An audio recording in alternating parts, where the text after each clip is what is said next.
गणपती बाप्पा मोरया, मंगलमूर्ती मोरया.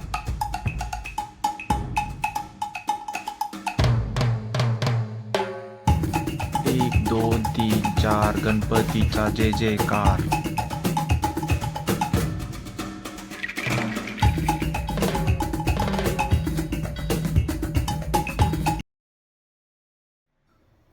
कसं काय मित्रांनो, बरं आहे ना? स्वागत आहे तुमचं नवीन ब्लॉगमध्ये.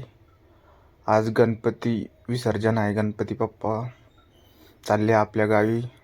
आता थेट पुढल्या वर्षी भेटेन आपल्याला. आपण जाऊ गणपती बघायला. गणपती बघायला चाललो मी समोर. तर नेमकं झोपेतून उठलो, फ्रेश वगैरे झालं, गणपती बघायला जाईल. रोडचं काम चालू आहे आणि त्यामुळे एका साईड चालली, ते एका साईडला गणपती येऊ लागले, ते दुसऱ्या साईडला चालले. गणपती साई दुर्गनगरचा राजा चालली मिळून गणपतीची. डीजे चालू आहे त्यामुळे थोडं आवाज कमी करतो, म्यूट करतो, कारण कॉपीराईट